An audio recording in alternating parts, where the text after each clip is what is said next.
Untuk batu yang bersusun, batu bata tadi itu, yang bersusun tadi itu, peta ya, kotak, bujur sangkar gitu ya, itu berukuran sekitar 55 kali 55 gitulah.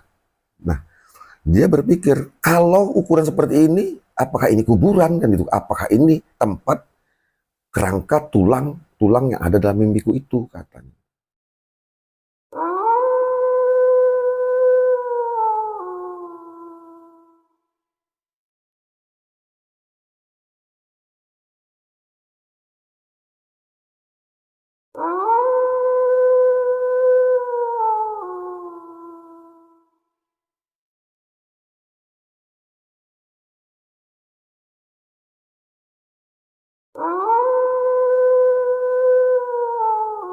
Assalamualaikum warahmatullahi wabarakatuh.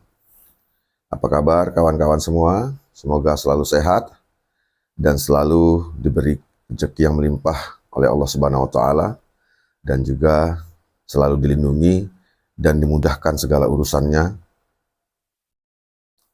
Kali ini ada satu cerita dari Mas Parmin di Kabupaten Langkat, Medan, Sumatera Utara. Mas Parmin ini sehari-harinya bekerja sebagai seorang penjaga tambak ya, di samping kerja yang lain ya. Dia juga ada nyawah lah, beladang itu kan. Nah, untuk tambahannya itu dia menjaga tambak beberapa orang penduduk yang ada di sekitar rumahnya.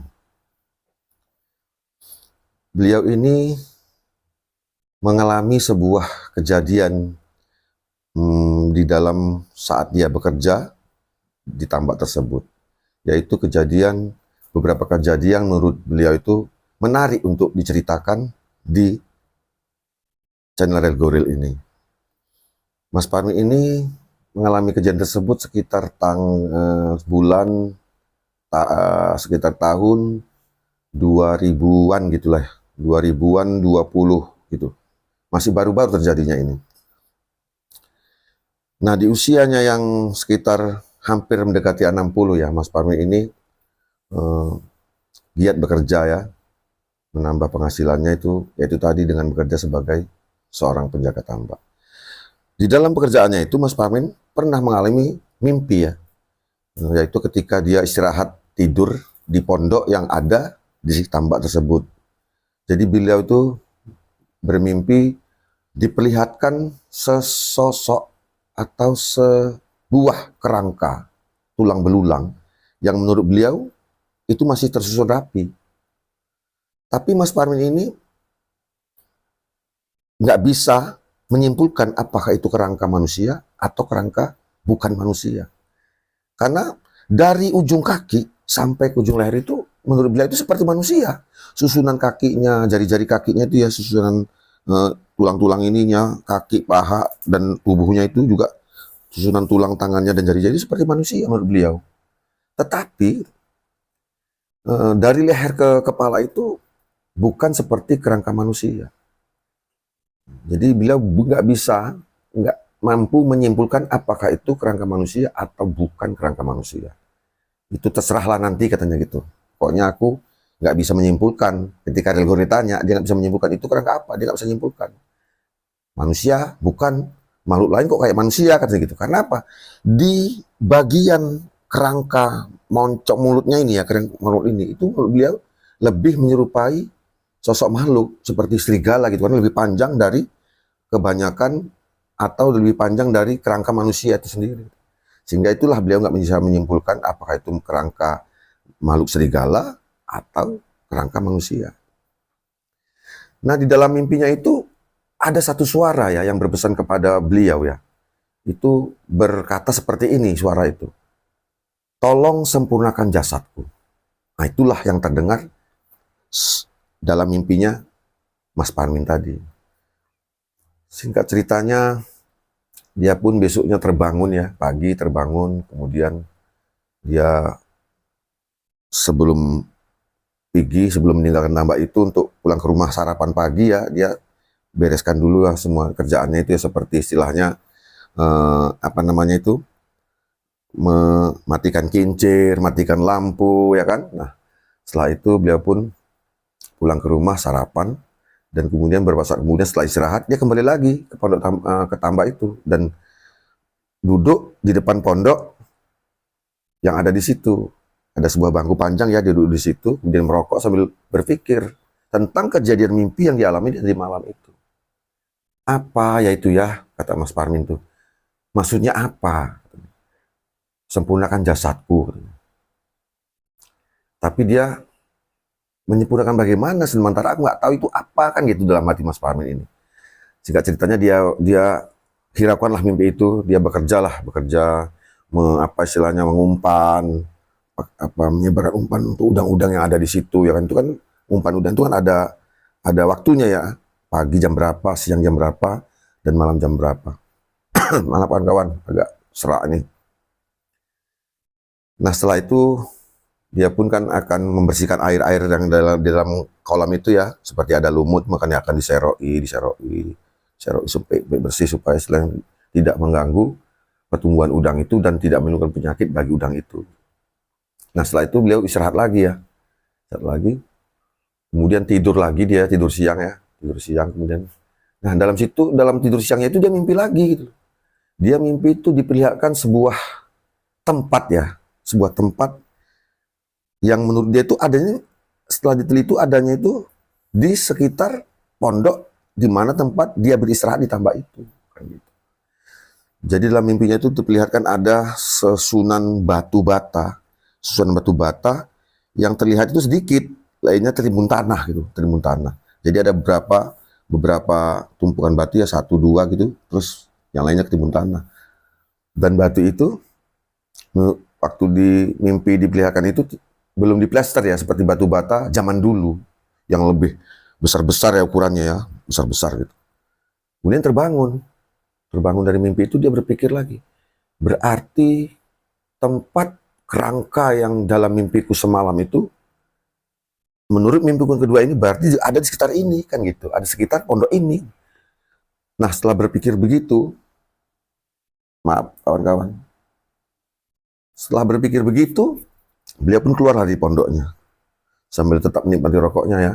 Dia keliling-keliling sekitar pondoknya itu, dan di samping pondoknya itu ada sebuah pohon yang sudah lapuk, yang tumbang sudah lama itu. Itu namanya pohon ibus. Nah, pohon ibus sendiri kalau di beberapa daerah itu dikenal dengan pohon siwalan atau pohon lontar. Yang mana buah pohon ini mirip seperti buah kelapa ya, tapi lebih kecil ya. Isi dan airnya itu memang benar-benar mirip buah kelapa. Nah, di pohon itu yang tumbang tadi itu dia duduk sambil merokok, sambil mikir-mikir mimpi yang tadi malam itu, dia perhatikan sekitar situ. Nah, di samping tunggul bekas tumbangan pohon lontar tadi, pohon ibus tadi itu, dia melihat itu tumpukan batu yang tadi malam ada dalam mimpinya. Nah, kemudian yang ambil kayu yang agak besar itu, agak keras ya. Dia korek-korek itu, dia cutik-cutik batu itu sampai sekitar nampaklah itu semua batu itu semua bentuknya itu nampak.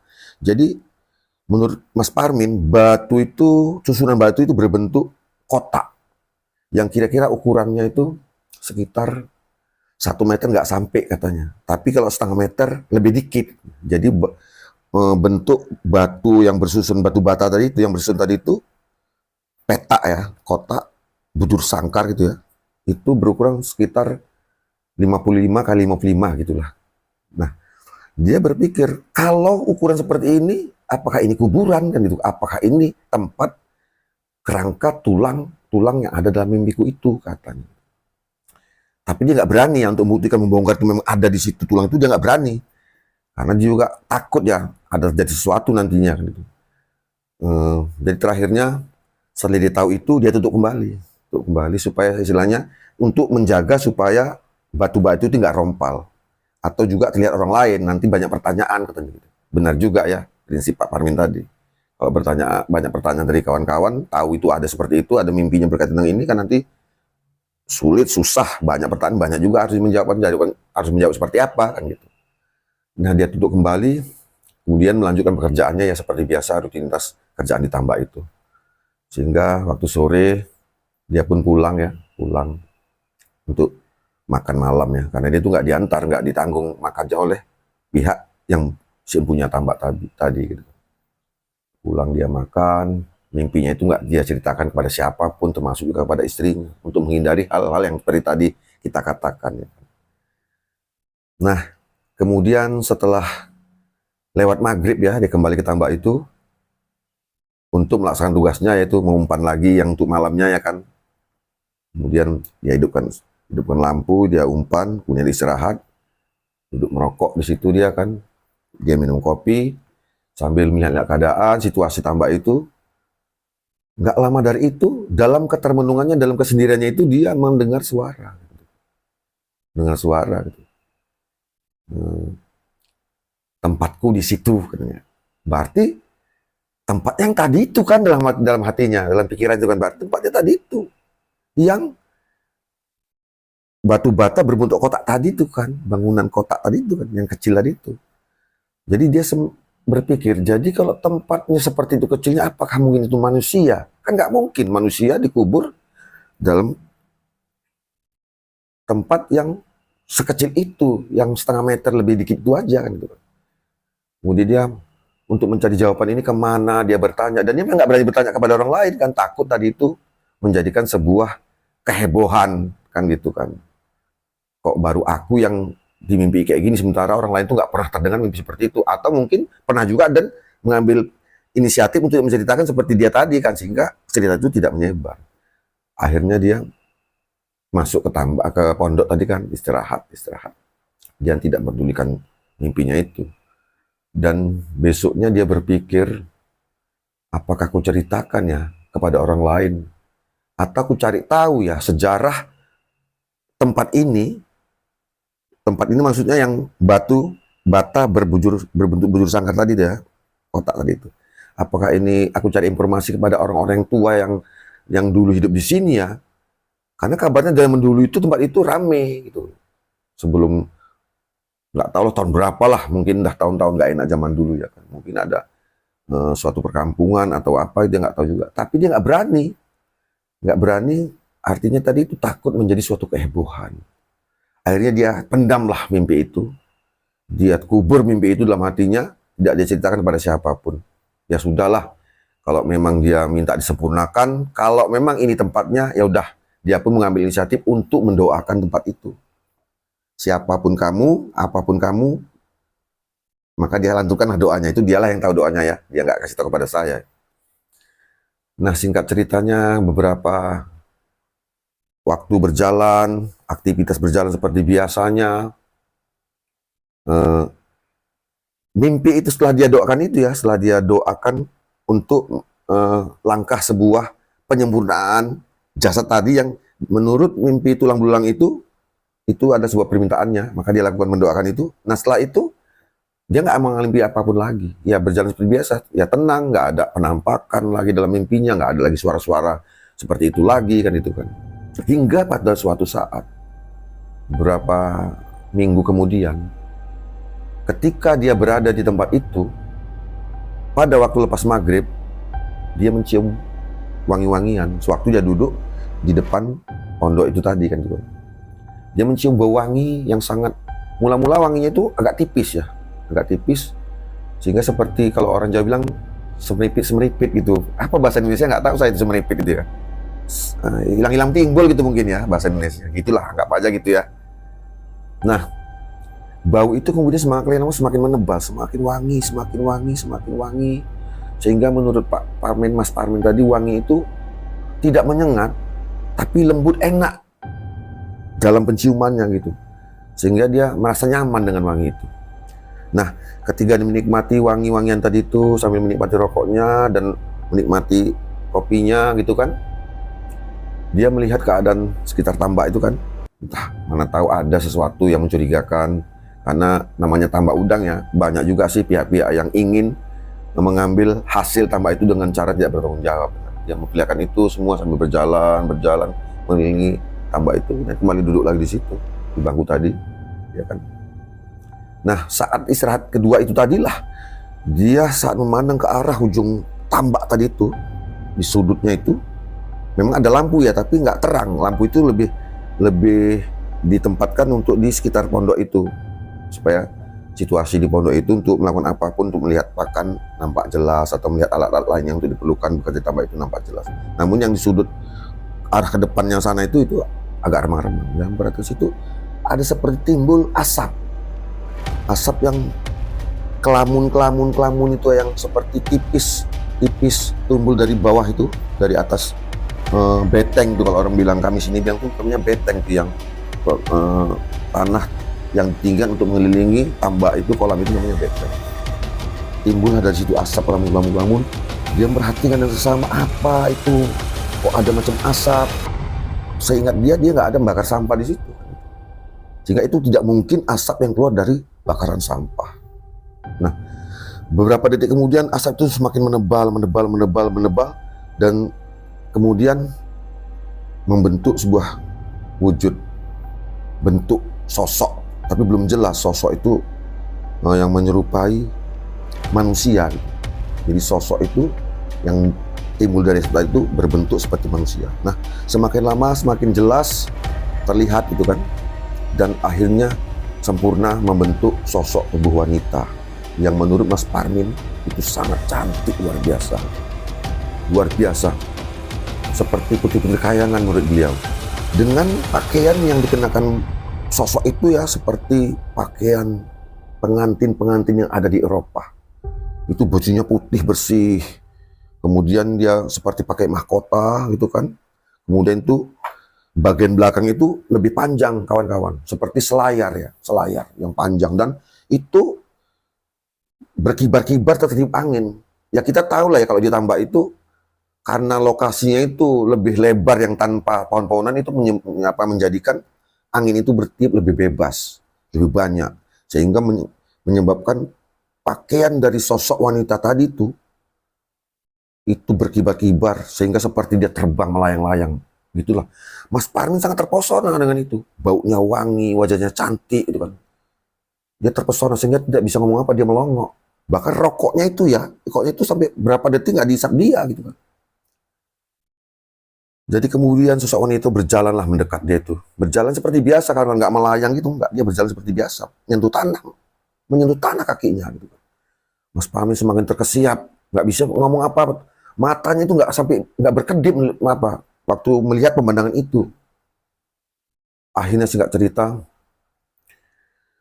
didahului wangi yang sangat wangi tadi yang menyeruak semberbak ke hidungnya Mas Parmin, sampailah sosok wanita yang cantik tadi itu, yang seperti putri kayangan tadi itu, di hadapan Mas Parmin. Menurut Mas Parmin ya, jaraknya itu sekitar lebih kurang 1 meter aja dari depan Mas Parmin.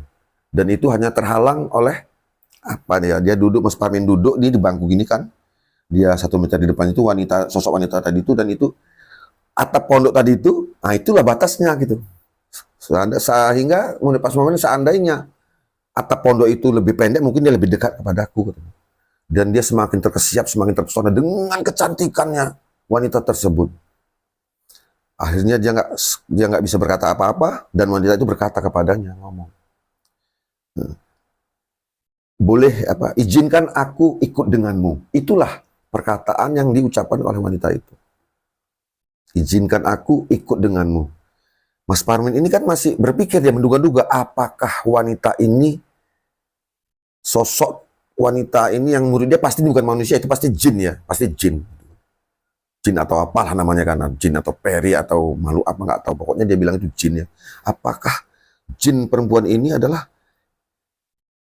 wujud dari tulang yang ada di mimpinya itu kan? Itu berarti tulang yang ada di mimpinya itu berarti juga yang menghuni tempat yang dia temukan kemarin itu kan, yang bangunan batu bata yang belum diplaster itu, bangunan bata utuh zaman dulu itu, yang lebarnya itu setengah meter lebih itu tadi kan. Dia berpikir situ, apakah ini gitu kan.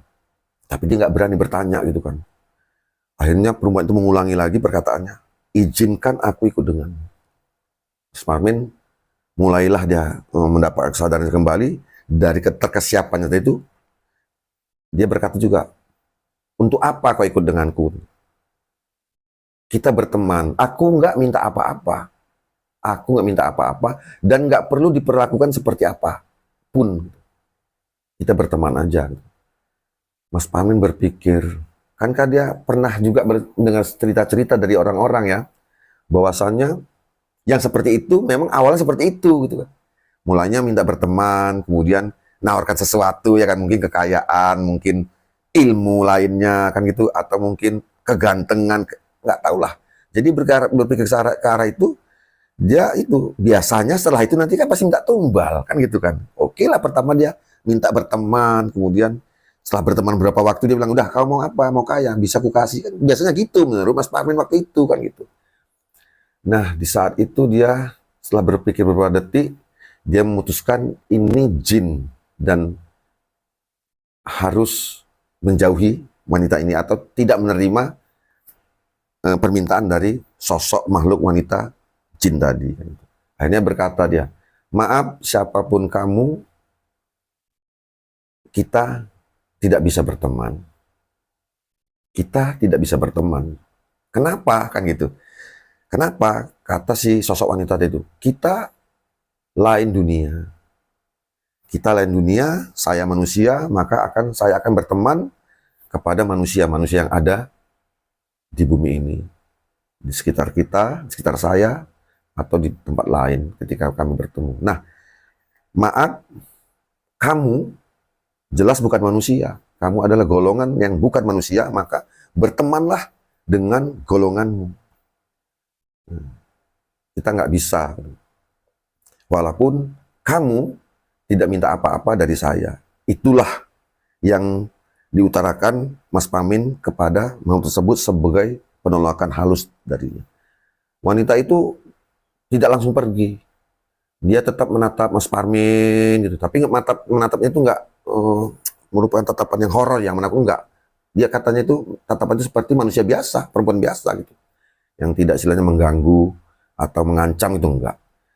Jadi setelah mendengar Pak Parmin berkata itu, wanita itu pun perlahan itu ya mundur. Dia nggak berbalik.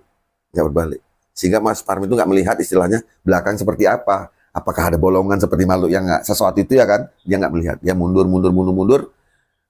Yang seperti tadi ya, dia jalannya menapak juga mundur pelan-pelan, tapi ini seperti slow motion gitu, geraknya mundur. Sehingga sampai dia ke tempat di mana titik dia tadi muncul seperti asap tadi. Dan itu kembali terulang. Dia kemudian perlahan-perlahan berubah menjadi asap tebal, asap tipis, itu kan push, dia hilang. Dan seiring dengan menghilangnya sok itu, perlahan juga hilanglah aroma wangi yang tercium oleh Mas Parmin di sekitar tempat dia duduk tadi. Jadi penghilangnya sosok wanita cantik tersebut, sosok jin wanita tersebut hilang, Mas Parmin kembali berpikir,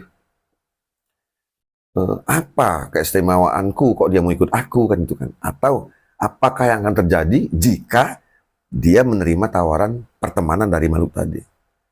Singkat ceritanya, udahlah, dia nggak hiraukan itu, ya sudah, pokoknya aku sudah menolak. Dan kalaulah memang tulang belulang dalam mimpi itu adalah perwujudan dari wanita ini, atau tempat kota ini, dia nggak berani bilang kuburan ini ya, dia bilang itulah tempat, sebuah tempat yang ada di samping pondok tempat dia bekerja itu adalah sebuah tempat dari wanita itu, dia nggak berani bilang itu ya. Kalau memang itu, artinya aku sudah sempurnakan, aku sudah kabulkan permintaannya untuk menyempurnakan jasadnya, ya sudah. Permintaannya sudah kukabulkan, ya sudah. Udah singkat ceritanya, hal ini diceritakan Mas Parmin kepada pemilik tambak kan gitu. Tapi yang tulang belulang itu dia nggak berani. Yang dia dijumpai sosok wanita tadi itu, yang minta berteman dengannya itu, diceritakan kepada si pemilik tambak. Jadi besoknya dia jumpai kan, setelah siapkan pekerjaan di tambak itu, semua pekerjaan selesai, dia jumpai, pergi ke rumah si pemilik tambak dan diceritakan bahwa tadi malam dia begini, jumpa dengan wanita itu begini, dan dia minta begini. Jadi Mas Parmin bertanya, sebelum aku kerja di sini, apakah ada orang yang mengalami seperti ini? Dia bilang nggak ada. Sepanjang aku bertambak di sini dan sepanjang aku memperkerjakan orang untuk menjaga tambakku, baru Mas Parmin yang mengalami itu. Jadi apa? Jadi gimana ini kata Mas Parmin kan? Seandainya nanti dia terus datang-datang ganggu atau dia terus datang aja mendatangiku untuk apa selanjutnya gitu kan, permintaan selanjutnya yang lain-lain lagi yang istilahnya nggak kita inginkan, itu gimana? Udah tenang aja Mas Parmin, nanti kita usahakan kita jumpai seseorang untuk mengetahui apakah ini dia nanti akan lanjut menjumpai Pak Parmin atau tidak. Singkat ceritanya Mas Parmin pulang kan, kemudian mungkin setelah itu pertemuan itu mungkin si pemilik tambak mungkinnya cobalah mencari orang-orang yang mengerti tentang itu ya kan, udah minta tolong untuk tanda kutip menyelesaikannya gitu. Singkat ceritanya beberapa hari kemudian jumpa mereka karena mereka tuh nggak setiap hari jumpa ya. Jadi mereka jumpa, Mas Parmin tanya, gimana bos, apa yang semalam itu udah diselesaikan, udah diurus? Udah Mas Parmin, udah saya itu tanya sama orang, dia udah kerjai dari rumahnya aja, katanya rumahnya aja nggak datang ke situ. Dia bilang itu udah aman, udah nggak akan datang lagi dia. Karena apa? Karena Mas Parmin sudah memenuhi permintaannya, yaitu menyempurnakan jasadnya itu. Mas Parmin udah doakan kan semalam ceritakannya. Iya, kata Mas Parmin, udah aku doakan dia. Ya sudah, sampai di situ akan tidak terjadi apa-apa lagi. Jadi Mas Parmin tenanglah bekerja di situ ya kan. Selanjutnya itu memang benar, setelah kejadian tersebut yang menurut si punya tambak sudah diselesaikan sama seseorang itu kan, yang mungkin paranormal lah jelasnya itu kan, atau kiai nggak tahu lah, nggak jelas sama Mas Parmin, itu nggak ada lagi memang gangguan dalam bentuk suara, dalam bentuk penampakan tulang belulang dalam mimpinya, juga dalam bentuk penampakan wujud wanita cantik yang memakai pakaian pengantin yang berselayar panjang tadi itu kan. Nah, kawan-kawan, demikian saja cerita dari Mas Parmin yang bisa saya ceritakan. Saya mohon maaf kepada Pak Parmin, pada Mas Parmin, seandainya cerita ini ada yang tidak bisa saya sampaikan, kurang detail gitu maksudnya gitu kan. Saya mohon maaf. Mudah-mudahan dari cerita ini dapat kita ambil kesimpulan atau manfaat dari cerita ini, suatu hikmah ya, bahwasanya memang biasanya makhluk-makhluk yang jin itu seperti biasanya itu memang selalu punya trik ya, mula-mula seperti itu, berkawan kemudian terjadilah sesuatu yang tidak kita inginkan, mungkin minta tumbal, minta apa gitu kan, sehingga akhirnya menyulitkan diri kita di kemudian hari. Baik, begitu saja kawan-kawan.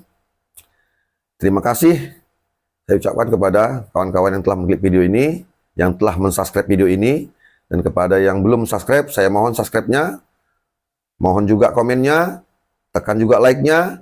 Semoga apa-apa yang teman-teman berikan kepada kami di channel ini menjadikan suatu kebaikan di kemudian harinya yang dilimpahkan Allah Subhanahu wa taala kepada kita semua. Dan selalu saya katakan bahwasanya sebagian dari hasil channel ini akan kami bagikan kepada para penghafal Quran di sekitar wilayah kami. Assalamualaikum warahmatullahi wabarakatuh.